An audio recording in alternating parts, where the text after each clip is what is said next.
You've started this habit before, maybe more than once. The first few days felt different this time.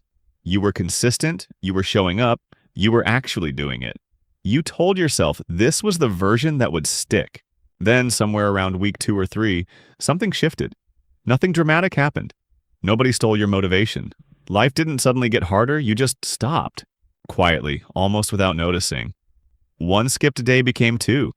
Two became a week. And then the habit was gone. Filed away somewhere between things you tried and things that apparently aren't for you. And here's the part that really stings. This wasn't your first attempt. You've done this before. Started strong, faded out, started again, faded out again. And after enough rounds of this exact same cycle, you started to arrive at a conclusion. A quiet, uncomfortable conclusion you haven't said out loud but have definitely thought. Maybe consistency is just something other people have.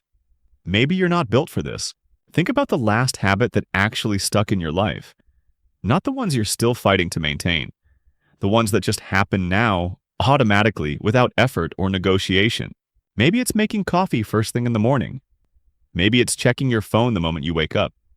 You don't need motivation for those things. You don't schedule them or track them or reward yourself for completing them. They just happen because somewhere along the way, they became part of who you are. Now think about the habit that keeps refusing to stick. The exercise routine, the reading, the journaling, the earlier mornings. Notice that the difference isn't really about difficulty. Making coffee isn't dramatically easier than doing 10 push-ups. The real difference is that one of them belongs to your identity and one of them is still trying to get in. One of them your brain calls normal. The other one it keeps quietly filing under not really you. You are built for consistency. That quiet conclusion you've been carrying, the one that says you're just not wired for this, is wrong. But the cycle is real and it keeps happening for a reason nobody explains. Not because you're lazy, not because your willpower is defective, not because you picked the wrong app to track it in. Your brain is rejecting the habit. Quietly, automatically, without asking your permission. And once you understand exactly why that keeps happening, everything changes. Here's the specific feeling this creates. It's not the shame of being lazy. Lazy people don't feel this particular frustration. This is the frustration of someone who genuinely tried, who set the alarm, made the plan, showed up, at least for a while, and still ended up in the same place. It creates a very specific kind of self-doubt. Not I didn't try hard enough, but something quieter and more damaging. Maybe I'm just not someone who can do this consistently. And the worst part is that belief starts to feel like a personality trait, like something fundamental about who you are rather than something that happened to you because of how habits actually work inside a human brain. Nothing is wrong with your character. Your brain just did something very specific, very automatic, and almost entirely invisible. And once you see it, you genuinely cannot unsee it. Here's what's actually happening. Your brain has something that functions like an immune system. Not for viruses, but for identity. Every new habit you try to build goes through that immune system before it gets anywhere near becoming automatic. If the habit matches who your brain thinks you are, it gets through easily. If it doesn't, it gets quietly rejected. Not loudly, not dramatically. It just starts to feel heavy, then inconvenient, then optional, then gone. The habit didn't fail because you failed. The habit failed because your brain identified it as foreign, as something that doesn't belong to the person it thinks you are. And it did what immune systems do. It protected you from it. Psychologists call this identity behavior congruence. The automatic drive your brain has to act in ways that match how you currently see yourself. Your brain holds a running model of who you are. Not the person you want to be, the person it currently believes you to be. And it uses that model constantly to decide what feels natural and what feels forced. It's running this check in the background of everything you do, every single day, and you have no idea it's happening. When a new habit matches that model, your brain doesn't have to fight it. Going to bed at a consistent time feels easy if your brain's model of you includes, I'm someone who values sleep. Reading every day requires almost no negotiation if the model includes, I'm a reader. But when a habit contradicts the model, when you try to build an exercise routine and your brain's model says, I'm not really an athletic person, your brain experiences something like a threat. Not a physical one, an identity threat. And the response to an identity threat is quiet, automatic, and almost impossible to catch in the moment.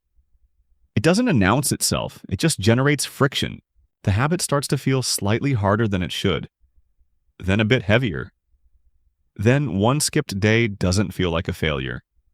It feels like relief, like you were doing something that wasn't really you and now you've returned to yourself. That feeling of relief when you skip the habit, that's not weakness. That's your brain's immune system, declaring a small, quiet victory over something it decided didn't belong.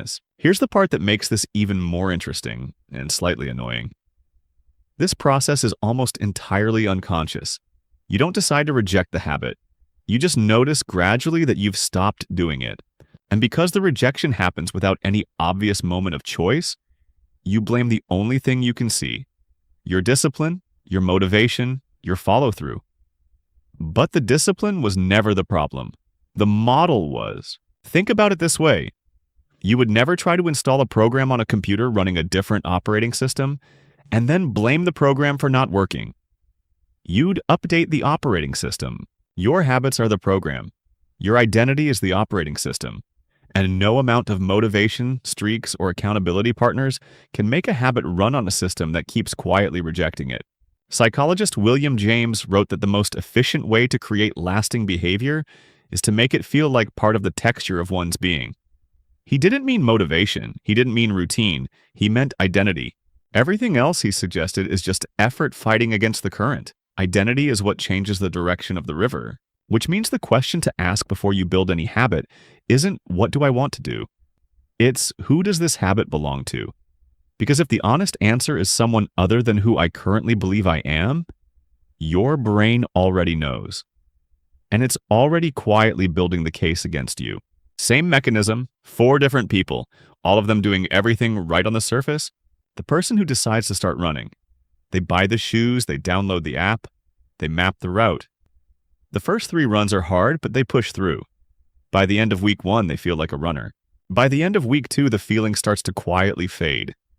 By week 3, they've skipped 2 days in a row, and the shoes are sitting by the door still there, developing a slightly guilty energy every time they walk past. The problem isn't the schedule. It's that they don't think of themselves as a runner. They think of themselves as someone who is currently attempting to become one. And their brain, which is very clear on that distinction, keeps reminding them of the gap every single time they're supposed to go. The person who starts journaling, they've read that it reduces anxiety, increases clarity, changes your relationship with your own thoughts. All of that is true. They start. The first few entries are actually good, better than they expected. Then the entries get shorter. Then they skip a day. Then a few days. Then the journal is on the nightstand collecting the particular silence of abandoned objects. They tell themselves they were too tired, too busy, not sure what to write. But the real reason is simpler. They don't see themselves as someone who journals. They see themselves as someone who is giving journaling a try. Different identity, different outcome. The person who commits to reading more. A book a month, maybe a book a week. They start strong, the first book gets finished. Partway through the second, a busy week happens, a few days pass without picking it up. And then something subtle occurs. Every time they look at the unfinished book, they feel slightly behind on it, like it's already become something they're failing at rather than something they're enjoying. The reading starts to carry the weight of broken promises instead of the pleasure of curiosity. And the brain, which is not interested in things that feel like failure, quietly finds other things to do. The person who tries to stop scrolling before bed, they know it's affecting their sleep. They know this with complete certainty. They've felt the evidence in their own body. They set a phone cutoff time. Day 1 goes well. Day 2, mostly fine. Day 3, they check just quickly. Day 4, they're back to full scrolling. Not because they forgot the plan, because scrolling before bed is, at this point, deeply woven into who they currently are at night. The cutoff rule was foreign. The scrolling was familiar. And familiar always wins unless something more fundamental shifts. 4 people. 4 habits. None of them lazy. None of them lacking intention. All of them running into the same invisible wall. A brain relentlessly, efficiently, unconsciously maintaining consistency with who it currently believes each of them to be. 3 steps. None of them complicated. All of them starting before the habit does. Step 1. Identify the identity label underneath the habit. Before you start anything, say this out loud as a full sentence. I am not someone who does this consistently. Whatever the honest version is for you. I'm not really an athletic person. I've never been much of a reader. I'm bad with money. I'm just not a morning person. Say it out loud because hearing it externalized as a sentence rather than a background feeling is the first step to recognizing it as a belief rather than a fact. Beliefs can be updated. Facts can't. You want to be very clear on which one you're actually dealing with. Step 2. Find past evidence that contradicts the label. Not future evidence. Not, I'm going to become this person. Past evidence, moments where you already were the person the habit requires. Even briefly, even imperfectly. You exercised consistently for 6 weeks 2 years ago. You went through a phase where you read every night before bed. You saved a real amount of money once when you had a specific enough reason to. The evidence exists. Your brain just hasn't been filing it under your identity.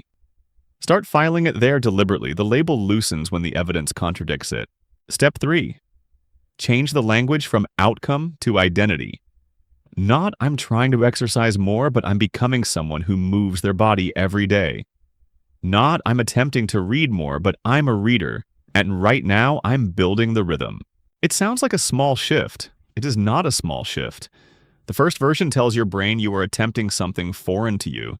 The second tells it you are expressing something that already belongs to you. Your brain treats those two statements completely differently. One triggers the immune response, the other quietly bypasses it. Your brain isn't working against you. It's doing exactly what it was built to do, keeping your behavior consistent with who it currently thinks you are. That's not a flaw. It's actually a feature. It's just pointed in the wrong direction right now.